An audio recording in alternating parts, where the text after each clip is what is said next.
Leta Zunze Ubumwe za Amerika, kino gihugu cya Amerika tubona kimaze kumera none nkaho cyanze yamabuye ya Kongo cyangwa se ya diro Tshisekedi yarari kubaha ngo bakorane ngo Amerika ijyeyo n'ibiki byose. Leta Zunze Ubumwe za Amerika ibyo zitangaje bimeze nkaho ibyo bintu batabikeneye. Bitewe n'iki rero? Leta Zunze Ubumwe za Amerika uyu munsi inama yateranye.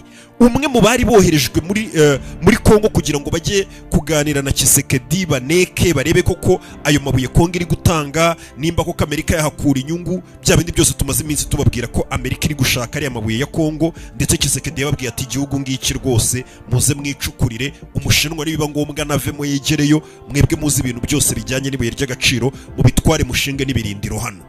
Tshisekedi amabuye ye n'igihugu cye n'imiyoborere ye Leta Zunze Ubumwe za Amerika banyujijemo agakuba. Urabona ko akunda umuntu nyine banyuzamo agakuba ati bino bintu ntago bikunda. Bameze nk'ari cyo bakoze kuko banenze igihugu cya Tshisekedi, banenga imiyoborere ya Tshisekedi, banenga ikintu cyose kiri muri Kongo, ndetse Amerika noneho igaruka ku magambo cyangwa se igaruka yemeza ibintu bimeze nkaho nta nubwo ari bimeze. Ibintu umukuru w'igihugu cy'u Rwanda buri gihe ahora avuga, Amerika nayo ije ibyo bintu ibishimangira ivuga ati ibi bintu ibi nibi neza. Ni ibintu umukuru w'igihugu cy'u Rwanda yaba mu minsi ishize yagiye agarukaho na mbere yagiye agaruka akavuga ati nyamara ikibazo cyanya cy'ahantu kibiri muri kubera muri Kongo ni ibi ngibi ibi nibi ahanini bibiri inyuma.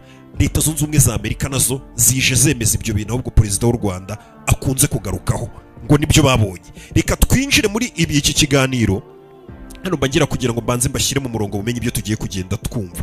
Tugiye kureba inama imaze guterana yabaye muri Leta Zunze Ubumwe za Amerika.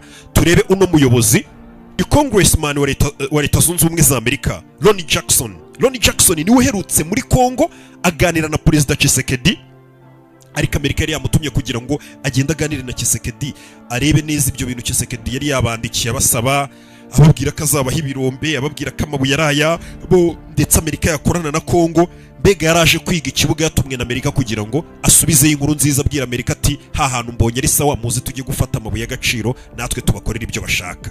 Uno mugabo ubutumwa yasubije muri Amerika, yicaje inama y'abayobozi muri Amerika cyangwa se raporo yasubije muri Amerika, uno congressman Ronnie Jackson yaje yereka Amerika ko Kongo atari ahantu bakwiye kujya, atari n'ahantu hakwiye gukorerwa